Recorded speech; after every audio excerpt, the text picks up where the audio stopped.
And background. And go. It's an incredibly challenging part. It's probably the hardest part I've ever played. I mean, all of it was fascinating to me.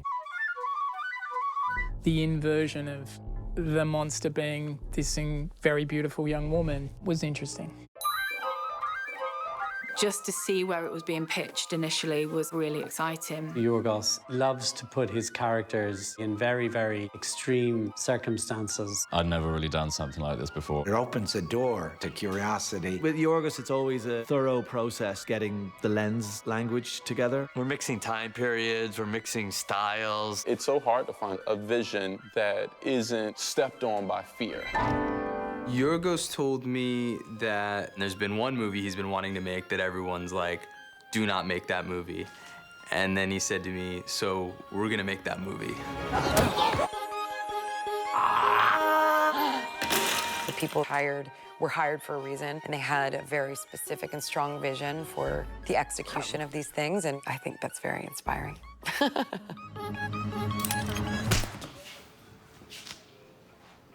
Oh.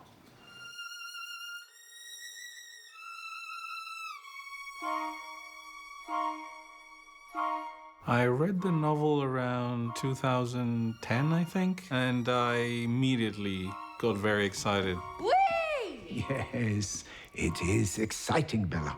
I believe she's doing... Mrs. Prem. It's an extraordinary novel, highly original. But I wasn't at all surprised that Yorgos long nurtured a desire to make a film. I was actually surprised that it wasn't already done. We contacted Alistair Gray, we went to his house. I didn't have to say much to him. I just said, I watched your film Dogtooth I had made at the time, and I'd be happy to give you my novel and you can make it into a film. The year that we made The Favorite, which was 2017, Yorgos and I started talking about Poor Things. The idea of having a brain that is brand new. What would that be? What would a woman be? What would a man be? What would anyone be? Yorgos just sent it to me and said it's kind of a wild book, but it's amazing and I really want to make it into a movie. And how would we do that? How would you adapt it? Where did she come from? I believe your job is collecting data. When I add inane questions to it, I'll let you know. Yorgos, he is always searching for the humanity in extremis, if that makes sense. Maybe people wouldn't describe his films as comedies. What is the purpose of putting them back in, sir? My amusement. They're all incredibly funny. And I think he's one of the few filmmakers who can pivot from the most outrageous violence to high comedy. Bella cut 2. Just dead ones for Bella. In the space of a scene, or even in the space of a moment sometimes. Squish, squish, squish. That vulnerability and that absurdity of unlikely people in unlikely situations. It works off a sort of Frankenstein genre. He was drawn to that idea of what sort of movie we could make around that genre that was something else. Tell me what all this means or I'll go to the police. I shall, for it is a happy tale.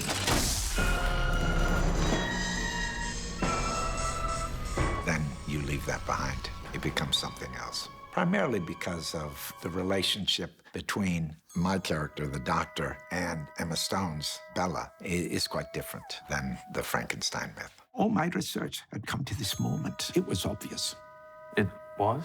Take the infant's brain out and put it in the full-grown woman. The story was just immediately inspiring as a woman in the world to imagine that you could have the kind of mind that isn't conditioned by being a small girl, being taught to be a certain way, that she could operate in a completely non-socially conditioned way, how men react to that, how other women react to that. I've never been cocked by another man, and yet have wondered on that. All of these things that women are conditioned a whole lifetime through do not apply to her.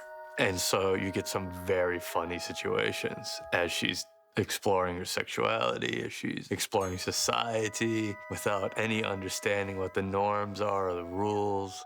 Feel funny.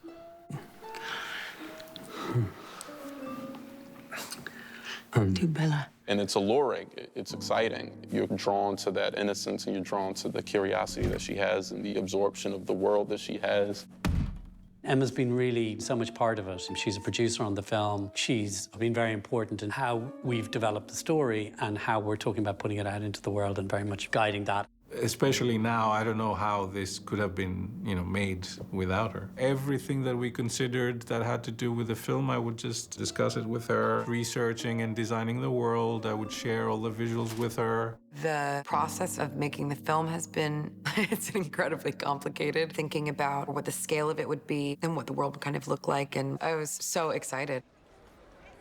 She's unbelievable. She's really tracking the progression of this character because it's such a fine line how to thread the development of the brain, and especially as we shoot things out of order sometimes, the way that she is able to track where she's at, step into it, not just with her voice, but also with her body, and still have the timing of the scene. She's really balancing a lot.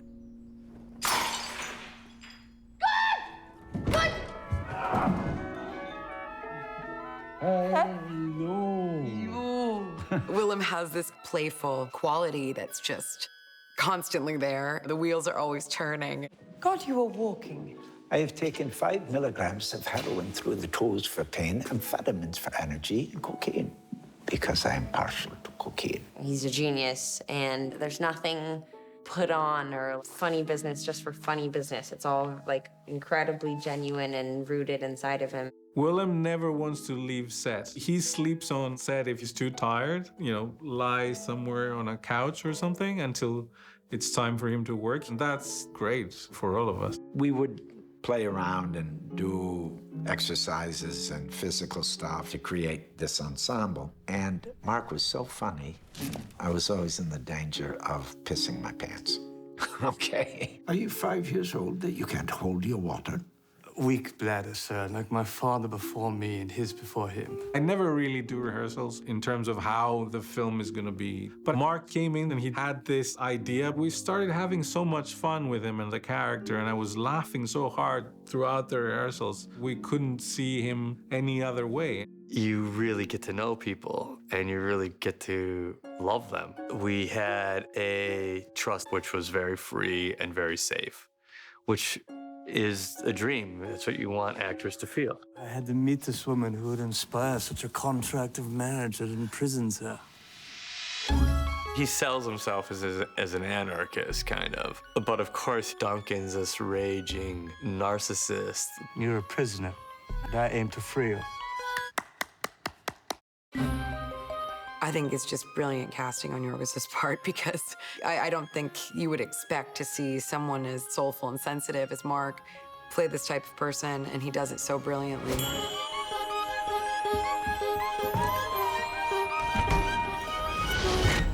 From her. Max is this kind of poor, disheveled student who clearly is in awe of his professor. Mr. Max McCandles, walk with me at the end of the lesson. Yorgos was really struck by Rami and what a skilled actor he is. He brings such intelligence, such sensitivity. I always did his shot last when we didn't have time because I knew he would get it immediately. He was so into the tone and the humor. It is your body, Bella Baxter. Yours to give freely. I generally charge 30 francs. Well, that seems low. And manages to create this character who is a little bit of an outsider, who finds a community of other outsiders. Yes, out! Has she ever been outside? Through his eyes, we start to see the world that Godwin Baxter has built. This house is fantastic in every sense of the word. It is a thing unto itself. It shapes how you act, it shapes how you feel. This is the dining room. This is where we have dinner. This is a piano that Bella plays around with. This is an interesting floor. All this was designed by Shona Heath and James Price. He is God. He's a God creator. So the house is a manifestation of that. Yeah, absolutely. I was looking for someone to do, the production design for this film, and I could never figure out someone specific. I thought that maybe if I put two people that have, very different minds together, and if it worked out and if they got along, it would become something very interesting. This idea of sort of cutting and splicing and opening up, which is his job, I imagined he would do that within his home. So I looked at the John Soanes Museum, which also he had approached architecture. He just cut into walls and opened things up, knocked things through. That was what I imagined Baxter would do with his own home, because he wants Bella to be happy here and to not need anything more than here. This is Bella's room.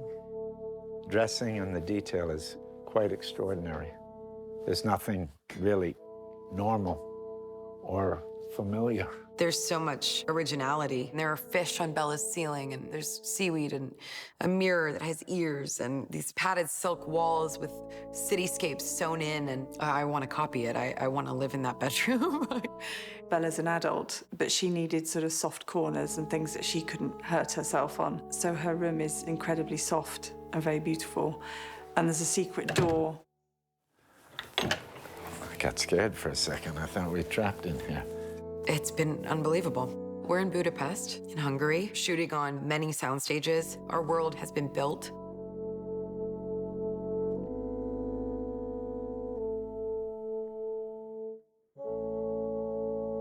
I know they worked very closely in tandem, and I remember seeing the early lookbooks of what they were working on, because they have two very different sensibilities that seem to have met up so beautifully.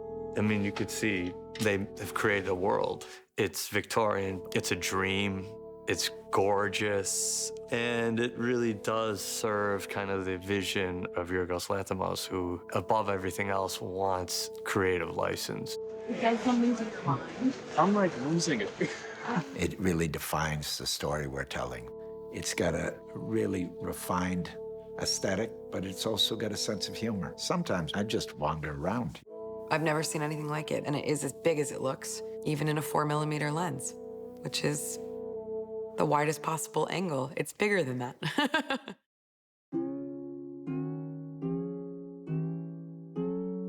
Yorgos loves black and white. Sure, why wouldn't you? It's a beautiful, beautiful celluloid. I remember when we were in prep that he's thinking the first bit of the film should be in black and white, and then when she goes on her journey, that this kaleidoscope of color comes out.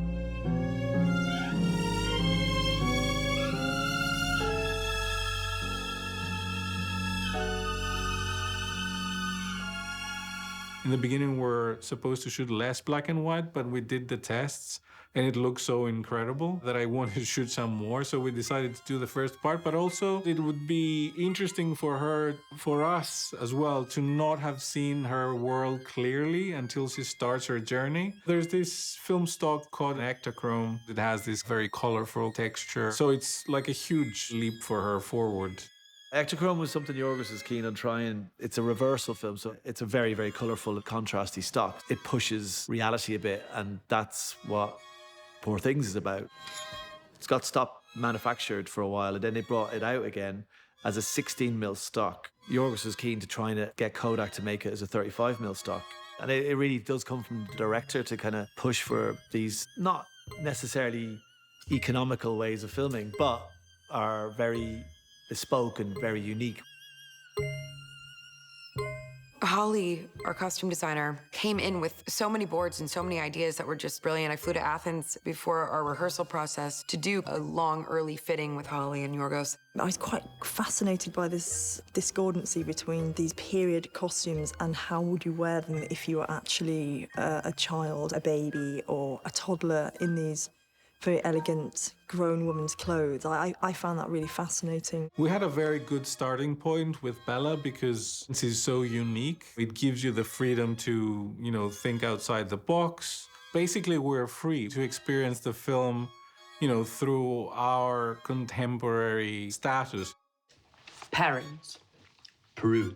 Yes. We very quickly decided that she should always have bare feet, like a lot of young children. She may have been dressed in the morning by Mrs. Prim, but has lost most of it by lunchtime. So they're always worn with a pair of knickers, or with a pair of bloomers, or with a little play suit, or a weird bustle. She really had these ideas for textures and intestinal or body parts. Like there's a vagina blouse, you know, like everything symbolizes something. Yorgos is really drawn to strange material qualities. He likes things that have a hard-to-place texture. Everybody's costume is gorgeous. I could walk down Fifth Avenue with this today, then actually look cool. Men were very peacockish in the Victorian age. I mean, sumptuous, like wild. They were into their clothes and their look, and we took that to the extreme. I mean, I probably had like 15 fittings. Everything was tailor-made.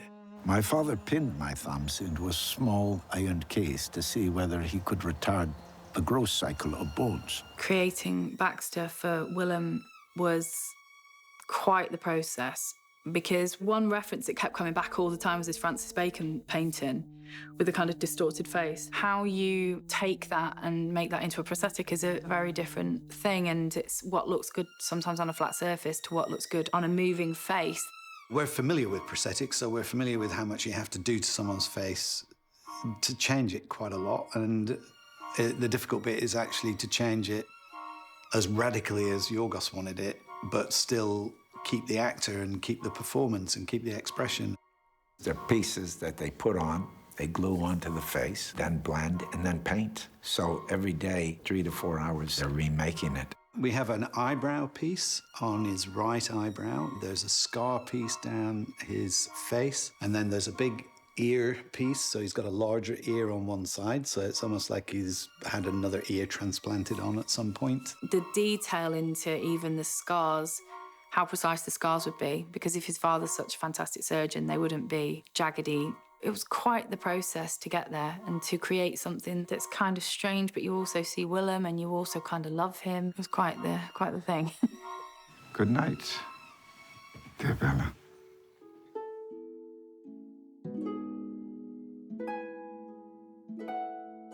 When I listen to Jerskin's music, there's something about the sound, the instrumentation that doesn't necessarily follow known structures. And in a way, he can create almost abstract, playful stuff on an emotional level. In terms of the music, Yorgos, he really likes to use music in a way that either totally subverts the emotion of the scene or, like, amplifies it.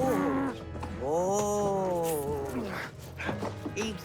I started thinking about instrumentation and textures quite early. I was very affected by seeing the designs I was sent, the set designs, costumes and the props and everything. They were so vivid, very beautiful and tactile, but also kind of garish and poisonous and toxic.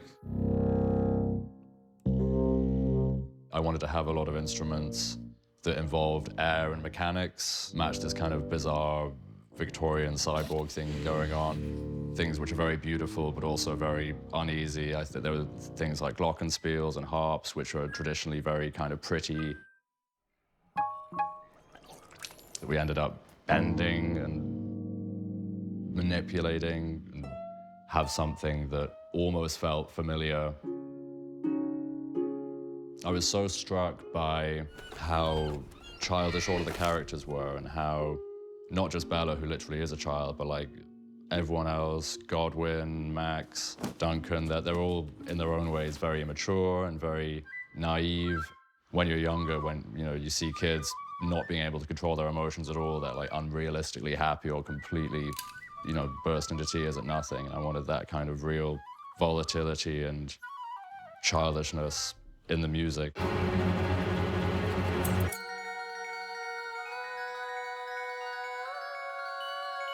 For now, it's not the kind of film that gets made in the world at the moment, and people really want to get behind that vision.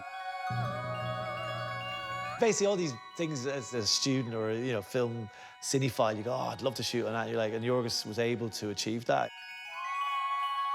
You can just immerse yourself into that world, and they can just be. They don't have to think or imagine that it's there. I was thinking about that on set, like, I want to see this. Like day one, in a dream world at the ArcLight on a Friday. It's just a fun thing after 6 years to suddenly see it all come to life, and it's better than you could have imagined, As we perform it, I'm even more surprised. Even though I know it's gonna happen, I'm still surprised. It's kind of everything I needed at that moment. You'll rarely find a director who's always with you by the camera, and he's there. I feel like his bizarreness is coming from his heart. He's breaking all the rules too. They're just all a bunch of weirdos in the greatest way. That creates a relationship. It's not just a set, it's a place that I will always remember. I loved the script from the beginning. What I really love about the stories that Yorgos tells, they tend to be challenging and morally ambiguous and leave you with more questions sometimes than answers. It just felt like the perfect combination of all of that. It took a while, but I think both I progressed and made things, and the world also progressed a little bit and was ready maybe to accept this story.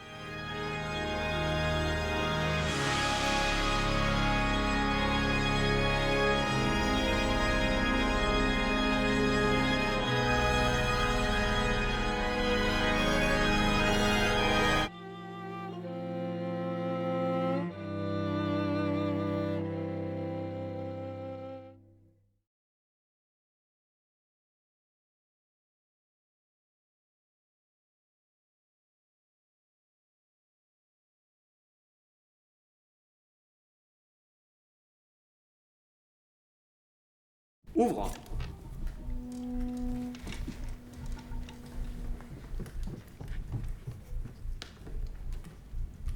What is this? Oh, une fleur délicate. Je suis trop brusque pour toi, ma pétale. I do not relish his tone. What is his purpose? Health officer, check you all for disease. Line up. Why us? Why not check all the men? For they bring the disease in. Lâchez-la. Quoi? Bella. This is not how a doctor behaves to a patient. A doctor is kind, with a commitment to the betterment of society. Ferme ta bouche. Assieds-toi et ouvre tes jambes. Madam Swiney, I propose a new doctor. One who's kind, who knows their job is about the care and prevention of pain, be hired to examine the men who come here. That is not how it works, Bella. Doctor. À ton tour, putain. Je n'aime pas votre temps, et j'insiste pour que vous partiez immédiatement. Swiney? Bella, sit down and let him check you. He can close us down.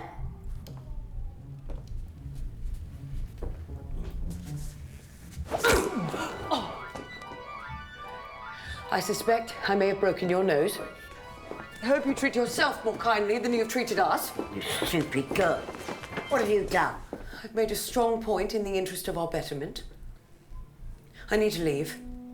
I've answered all the questions I feel I can answer in this place, and new ones that cannot be answered here. You break my heart. You are so sweet. I am not. And you are doing that thing where you try to distract me with sophistry and then bite me somewhere on my person. I just need you for 1 more month. 2 maybe. A fleet of ships is coming. As that idea fills me with revulsion, I am even more sure that it is time to leave. You may bite my hand while you process this information.